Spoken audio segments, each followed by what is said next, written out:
So unlike previous years, F1 25 is going to continue as the current Formula 1 game in 2026 with an update DLC, and that's pretty much it, bringing up all of the 2026 cars. So I decided, you know what, I'm actually going to play this game. I purchased it when it came out and I've barely touched it since. I've had a bit of a love-hate relationship with the F1 series by Codemasters, but this one's alright. It's okay, it's in the right direction. So I thought, let's keep it old school and do a career mode just like the old days. Simple bite-sized episodes. You guys are going to love it. Sit back, relax, and enjoy.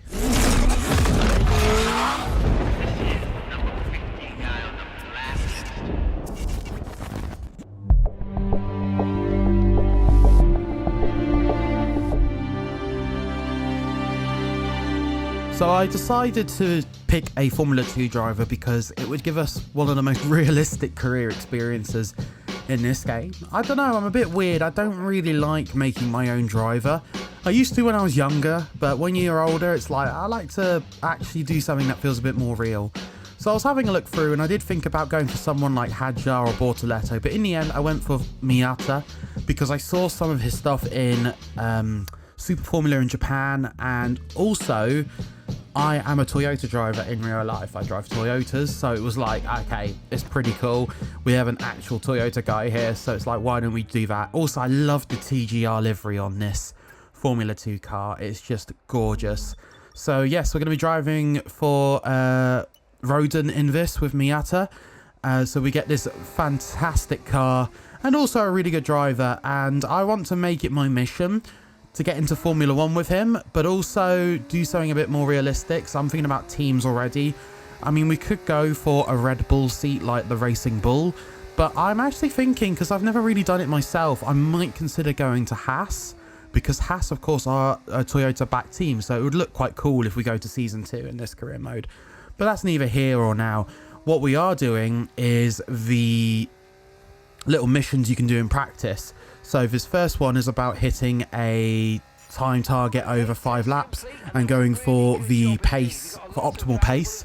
And we were able to smash that quite easily, to be honest. These are really good as well when you're at the start of a career mode and you're trying to just build a bit of feeling in the car. So we did this one, and then we also did the one where you learn the track. So of course you can see there, we did that spot on. I was going to go through it all, but it is not the most exciting. But I'm just showing what you can do in practice as well. I'm going to try and avoid this throughout the rest of the actual series that we do. Now, at the end of practice, we were actually second fastest behind Gabriel Bortoletto by 0.099 of a second. Now, as we progress through this career mode, you can see that our experience, racecraft, awareness, pace and focus will go up. We've got a 63 RTG overall, which is pretty solid if I say so myself. So it's a good starting point. And again, it gives us a realistic feel to see where we go. One thing I would love to see in future is Formula 3 as well. Like, imagine doing the you do the 2023 Formula 3 season, then 24 Formula 2, and then you go all the way to F1. I think that'd be a pretty cool thing to do. I think we'll get that eventually. I don't see it taking forever to happen. I know it's not the most watch of the series on a Formula 1 weekend, of course F1 being the most watched. There's also Porsche Super Cup at some events as well, but that's not really part of the actual Formula 1 driver development tree. That's usually more of a bit of fun for the fans. If you ever watch Super Cup, highly recommend it because it is so good. I sometimes, usually mid-season, when there's a bit of a break, one weekend I'll just put on the highlights on F1 TV and just watch all the Super Cup races through, because it is genuinely good touring car / sports car style racing.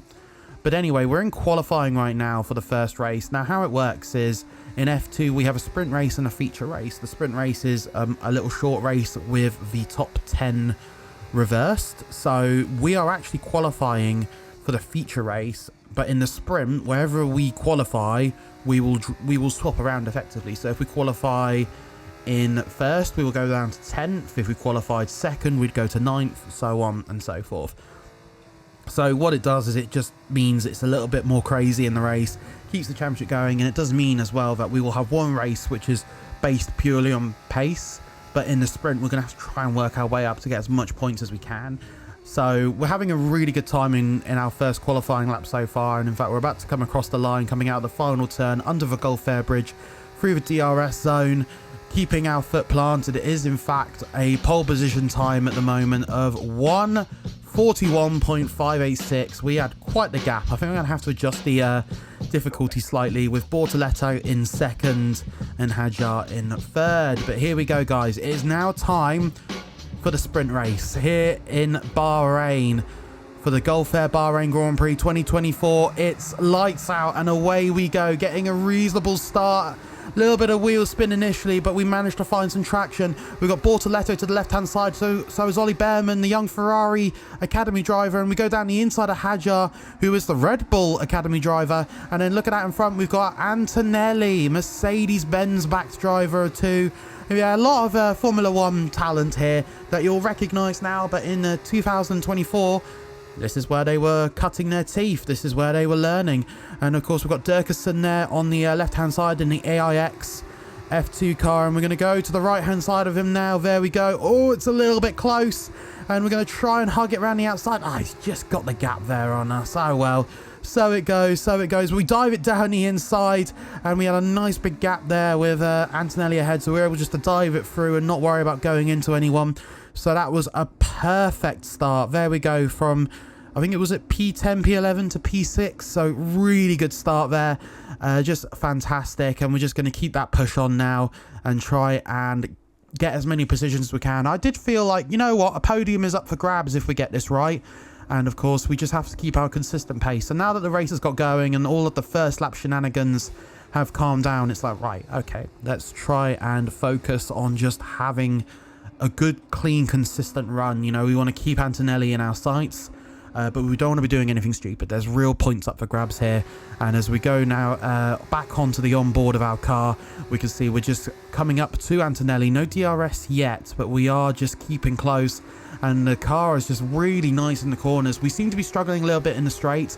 I added increased downforce because I wanted to keep the car a little bit more balanced in the tight twisty sections and sacrifice some of the straight line, which, you know what, in hindsight probably wasn't the best move, because it does mean our straight line speed has definitely taken a bit of a hit. But in the corners, you can see we've just got so much downforce.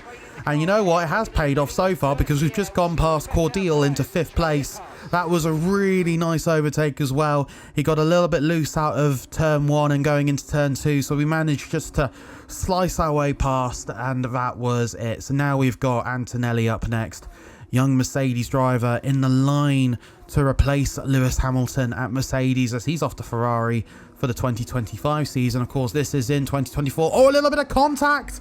Oh, a little bit close. We no damage, thankfully. It looks like we got away with that. We did lose a big heap of time in that moment. In fact, we're down about 7 tenths there, 6 tenths, I want to say, 6 to 7 tenths. So I'm like, right, okay, come on, just keep it relaxed, keep it easy. So we can jump ahead now to lap 4. We've just sort of kept a nice consistent pace. This whole top 5 has pulled away from everyone else. You can see that Cordial is now 3.6 seconds behind, with Dirksen right on his gearbox as well. And I am looking at Antonelli because we've been given the objective: overtake Kimi Antonelli before lap 5. So we're going to be tucking it through into the tight section as we head into sector 2. It's all looking good at the moment. I'm like, right, do we go for a move? Oh, they break a little bit earlier than I thought. A very, very, very little bit of contact there.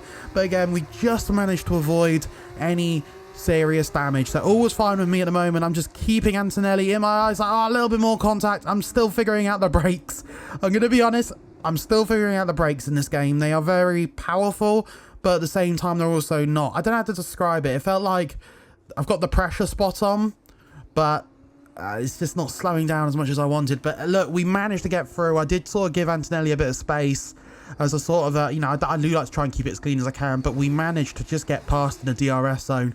As we head now into lap 5, we've got DRS with Hauger in front in that Sauber-backed car. But of course, we've got Antonelli there going to our left-hand side. We dive to the right to say, no, all right, make your choice, but you're not getting through here. And so far, so good. But, you know, Antonelli, he is putting the pressure on. My hands are sweating a bit as I dive down to the right-hand side of the circuit, or left-hand side from this angle.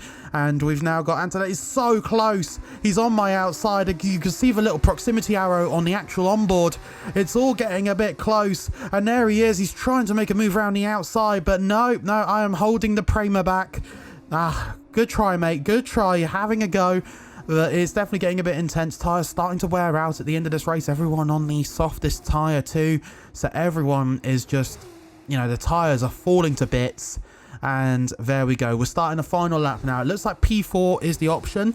If there's a problem with the top three, we could be going on for a podium in our first race. So we're on to a very good start. As Antonelli once again looking towards the outside, and we just do the same thing as last time. We close the door on the right and say, hey, you can go anywhere but here. And there we go. We got the back end out a little bit coming out of turn 2 and 3, but it's all good so far. Antonelli, we've got a bigger gap to him this time around as we go to the right-hand side. So far, so good.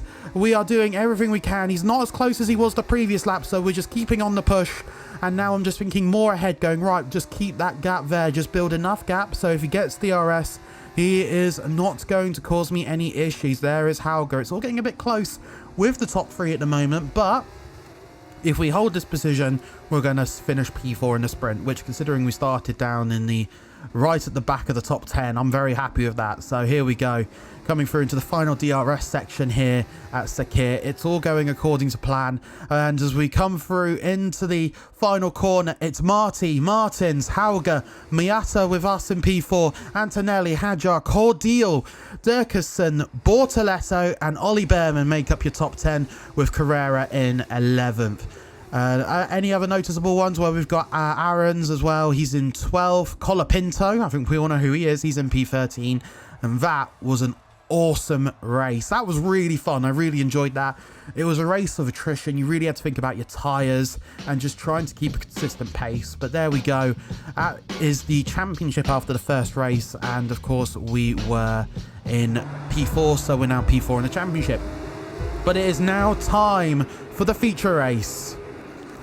Lights out and away we go at Sakir here on a lovely Sunday morning. It's a very good launch, a little bit squiggly, but it looked like we managed to get the second stage of the start much better. All good right now as we head into turn 1. I'm keeping an eye behind. We've got Bortoletto, Hadjar and Antonelli there right behind us. So we've got some real talent, all with prospects of going into Formula 1. But so far, so good as we head through now. After the first DRS zone, it's all going according to plan, and my thoughts are now, just do what Sebastian Vettel would do. Put your foot down.